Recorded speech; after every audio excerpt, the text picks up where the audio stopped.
Hello, my name is Michael Gaffney. In this short video, I'm going to show you how to use the databases associated with the Best for Soil project.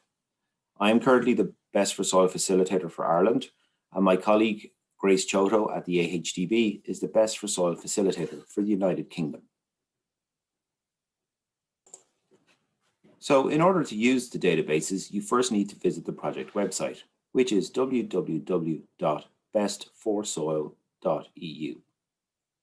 Once you load that website, you'll at the top of the website, you'll notice a number of tabs. There's videos, fact sheets, register, blog, meetings, etc.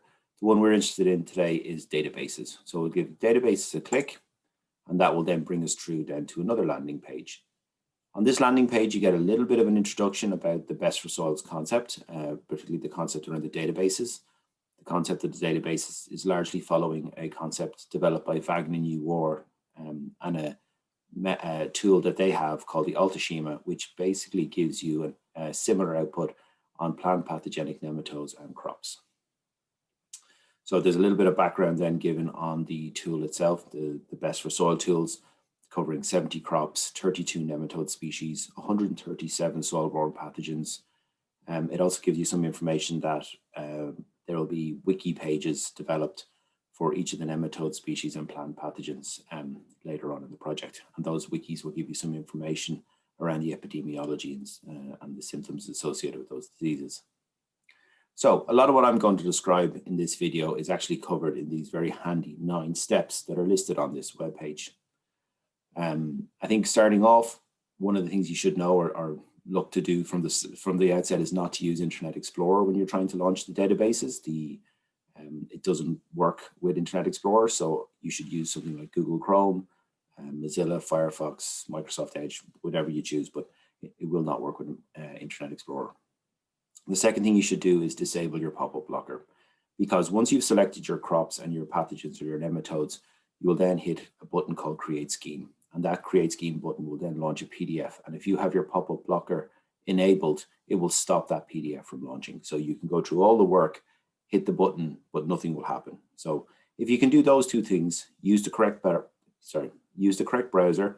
and disable your pop-up blocker, 95% of the issues people have with using the databases will go away. Okay, so as I said, most of the steps that we'll discuss today are actually described here in these 9 steps, but we're just going to click through now to use the databases themselves, and we'll start with the Pathogens Database. So we click through onto the Pathogens Database, and that brings us to this page. Now, the page for the pathogens and the page for the nematodes are almost identical. So once we go through the pathogens very quickly, you'll understand what's happening on the nematode page. First thing you notice is that there's a list of flags. These flags represent languages. There's 22 of them in total, as the databases are available in 22 languages. I'm going to continue working in English. And the next thing I have to do is I have to select a country. And this is mandatory. You have to fill in a country in order to proceed. So you scroll down, there's Ireland is there. You scroll all the way to the bottom, you can find the United Kingdom. So I'm going to go back up and I'm going to click Ireland. Next, I have to select a soil type. Again, this is mandatory. You have to select one of the soil types. So the 5 options are a clay soil, a reclaimed peat soil, sandy clay loam, sandy soil, or silty soil. So I'm going to select clay soil for the purposes of this demonstration. The next tab is not mandatory, but I would suggest that you should put something in there. And that's a way of you keeping track of which field or even which portion of a field you are creating a rotation for. So it's called description. So for this case, I'm going to call it test 1, but farmers and agronomists are going to be dealing with many different fields. So it's very handy to be able to keep a track of which field the rotation is for. And that's what this tab is for. Don't worry about putting in a date. That date will be auto-generated on the PDF. So the next step now is, now that we've got that mandatory information in, we then move to selecting our crops. So we have 3 tabs under the crops. So there's 70 crops in total. There's 20 field crops, 29 vegetable crops, and 21 green manure or cover crops. So I'm going to now select a kind of a demonstration rotation. This rotation is based on our fact sheet. If you go to our website, under the fact sheets tab, you'll find a very nice fact sheet on crop rotation. And in that, there's a suggested rotation. It's the B2 rotation. And I'm going to follow that one for the purpose of this demonstration. So I start by expanding out the tabs, so field crops is there, but actually the first crop in this rotation is carrot. So I'm going to go down and I'm going to select carrot. Next crop in it is green, is mustards actually. So I'm going to select mustards. I'm going to move up then to field crops. I'm going to click potato. And as you notice, as I'm clicking the buttons, the little number appears with a hashtag. And that's telling you that that's the third crop selected in your rotation. So the fourth crop I have is fallow. The next one is sugar beet, which is here. Then I have 2 wheat crops. So I click wheat, and if I want another wheat crop, I just click this plus. That gives me 2 simultaneous wheat crops, 6 and 7. And finally, I'm going to pick a grass crop. Okay, so that's a suggested 2-year rotation from that fact sheet that I mentioned. So there are all my crops selected. So as you can see, that's quite a long drop-down list. And if you wanted to manipulate it or change things, it can get a little bit confusing. So there's a very handy little crop selection tab available here. And on that crop selection tab, you can actually change the rotation of the crops you've selected. So say, for instance, in this case, I've inputted wheat here at 6. And that was meant to be at 5 with beet at 6. I just click this little up arrow, that moves wheat up and it moves beet down. And you can do that for all the crops. You can move them up and down and arrange them however you like. If you included a crop that you didn't like or didn't want, sorry, you can use the X to get rid of it. So in that case, perennial ryegrass is gone. But if you also forgot a crop and you wanted to put it back in, you can just go down, click it again, or click a new crop, say in this case, rice, and it'll appear back in here. And again, I'll just get rid of that. So I'm going to go with 8 crops because I don't want the screen to be too full because it can be difficult to make out individual interactions. Now, if for instance I did want to select all of the crops, I can do that with the select all or the deselect all button here. But again, as you can imagine, selecting out 70 crops makes the page very busy. So I'm going to move over now to the pathogens. The pathogens, all 137 of them, are listed in a long line. I think the first thing you'll notice is that they're all under their Latin names. And the reason for this is quite simple. This tool is designed to operate across many languages, across many different countries, and common names for diseases do not travel consistently across. I found out recently that, say, clubroot, which is clubroot in the UK and Ireland, would be referred to as cabbage hernia in some countries. So again, these common names do change, and it could cause an awful lot of confusion using a tool like this. So again, they're in their Latin names. You may need to do a little bit of Googling to get your common name and your Latin name lined up. I know I often do. We don't often in the field refer to diseases by their Latin names anymore. But I'm just going to select out a few just to demonstrate again the tool. So I'm just going to work my way down, and I'm going to select, just take all, Microsphaerella brassicola, Microdocum navale. I might just select Rhizoctonia AG2, the Brassica strain, and maybe Sclerotinia. So again, most crops you're talking about maybe 5, 6, 7, 8, 9, maybe 10 or 12, but that'll usually be diseases of relevance. So again, we just move up. And again, there is the option to select all of the pathogens if you like, but again, 137 pathogens on your PDF is going to, again, make it very busy. So I have my diseases selected, I have my crop selected, so now I am ready. I have my country selected, I have my soil type selected, and I know what field I'm working in, so I now am ready to create my scheme. So I click my Create Scheme button. So I'm just going to launch the scheme here, and so this is what you will see once your scheme launches. First thing you'll notice is it says Pathogen Scheme 2020. So that's telling you that you're working the pathogen scheme. As I mentioned, the date that you created the scheme comes up automatically, Tuesday, December 8th. The country, Ireland, your description of the field or your field identifier, test 1, and the soil type, clay soil. So as we come down now, you'll notice the crops are listed here: carrot, mustard, potato, in the order that we inputted them in, going from 1 in this instance to 8. You'll notice that the crops are located on both sides of the table to try and make it easier to read them. Along the top, you have your diseases. So we have here Microdocum navale, Microsphaerella brassicola, Rhizocotonia, Sclerotinia minor, and Sclerotinia, sorry, yeah. Okay, so this is your matrix. You've created your matrix of your rotation, your crops versus your diseases. Now, the next thing you'll notice is that the boxes are all different colors. So what the boxes are telling you, the color, sorry, in the boxes telling you is the level of damage associated between that crop and that disease. So where we have a white box, that is an absence of information. So again, you have to remember the tool was created by taking information from the published literature. So there is many instances where there is no information between a certain crop, sorry, fallows, not a crop, but say like mustards here, there's no information available on the level of damage between, say, mustards and microsphaerella. So therefore it stays white. It doesn't mean that there's no potential for damage. It just means that there was no information available. Now, when the box is green, that indicates that there was some information available that indicated that that disease, so in this case, microsphaerella, did not damage wheat. When you have yellow, that indicates a little damage, so that's 0 to 15%. Peach indicates a level of damage of 16 to 35%, and purple indicates a level of serious damage, 36 to 100%. Now, I know from working with growers will tell me that a couple of percent damage is important, and even up to 15% would be, they would consider that serious damage. But the levels of damage we've taken from the Dutch scheme that I mentioned beforehand, and so we've used the same ranking of damage as they have used. So the colors in the boxes indicate the level of damage. Now, you'll also notice within the boxes, it's not just colors, there's symbols and there is letters. Now, this is the legend to tell you about the multiplication.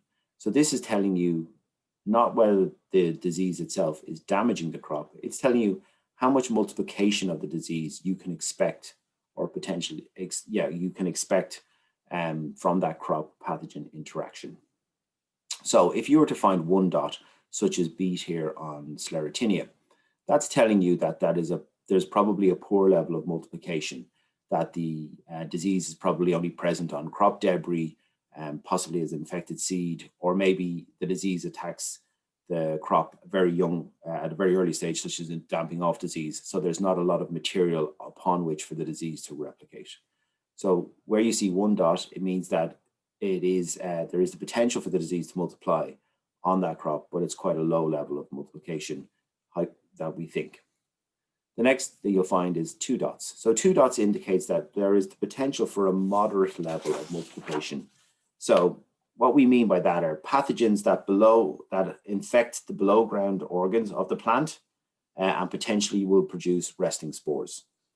It's also in instances where the pathogen will potentially infect above ground parts of the plant also, but again, and have the potential, to again create resting structures such as Sclerotinia that will stay in the soil. Where we have three dots, that's called strong vascular infection. So that's in diseases where you get very strong infection of the root systems that then move through the vascular tissues up through the plant, and there's a lot of biomass there to create quite a significant amount of resting spores and structures that may remain in the field. Now, the tool can take account of certain circumstances, such as cultural management, where maybe a lot of the biomass is removed from the field. So a lot of those spores are not left in the field, they're actually removed as part of the crop. So the tool can't really take account of that. So you have to just bear that in mind. Certain cultural practices, min-till versus ploughing, the tool can't take account of what the farmer or the grower or the agronomist decides to do in a field. But that's what those symbols are telling you, the level of potential multiplication associated with that disease and that crop. You'll also notice that there are letters. So in this case, in this thing, we've got A and B. A indicates again that the pathogen survives on the debris or attacks the plant quite young as damping off disease. And B again indicates that there's quite heavy root and tuber infection, possibly resulting in resting spores. Where you see a square, that shows that we know it's a host, or that there's information in the literature that indicates it's a host, but the level of multiplication that potentially will happen is unknown. So here you'll see with Sclerotinia and wheat, they know it's a host, so the square indicates host, but there's no quantification of the multiplication potential And then B shows we know that there'll be root and tuber infection or potentially resting structures in the soil. So again, it's giving you a lot of information from the published literature, condensing it into colors and symbols to allow growers and agronomists of quite a quick way to look and assess this information. They don't have to go searching in the literature. It's all provided for them here as part of this tool. So that's the pathogen scheme. I'm now going to show you quite quickly the nematode scheme. So the nematode scheme is located, the tab is located just beside the pathogens. So it's a database of nematodes. And again, it looks almost identical. So it'll load now. So there we go. And again, you've got the same options for languages. Again, you have to go through the same steps. So you select your country. So I'm just going to move through this quite quickly. Ireland, soil type, I'm just going to go clay soil. Description, I'm just going to put in test 2, in this case. And again, crops look exactly, they're identical, the exact same. So I'm not going to fill it in now because I've preloaded it, but I've selected the same rotation that we've just discussed for the pathogens. And then I'm going to bring you to the nematodes here. So the nematodes have been split into different groups depending on their behavior. So you have here cyst nematodes. So we're going to pick Globidera rostockiensis. Potato cyst nematode, Heterohedra carite, and Heterodera avinae. We'll maybe pick some of the root knot nematodes, so Meloidigong, Chitwoodi, Phalax, and Hapla. And maybe we're going to select Pradolenchus penetrans. So we selected a number of the nematodes there. And again, you can select all the nematodes if you like, but it's there's 30 odd nematodes in the database. So again, it becomes quite cluttered. So then, exact same way as with the pathogen, you click Create Scheme and it will launch a scheme for you. As I say, this is the scheme that we've just selected. So it's the same rotation: carrot, mustards, potato, black fallow, beet, wheat, and perennial ryegrass. And across the top, you have the nematodes that we've selected, all listed across the top there. So again, similar to the pathogen database, the colors in the box indicates the level of damage. So again, white indicates unknown. So in terms of mustard, say there's a lot of maybe unknown information and damage against these nematodes. Green indicates that there is no damage. Yellow, in this case, a moderate amount, or sorry, a little amount of damage, so 0 to 15%. Peach indicates a medium level of damage, and then again, similar purple indicating a serious level of damage. Now, we then move again, and similarly to the pathogen database, in this one, we have a level of propagation. So this is a level of multiplication of nematodes on these crops. Now, this is easier to assess than in pathogens because there's very little data in how well pathogens can propagate on some crops, whereas with nematodes, there's more information, more accurate information on the levels with which certain crops can propagate nematode populations. So where we have 1 dot, that's indicated to be a poor host.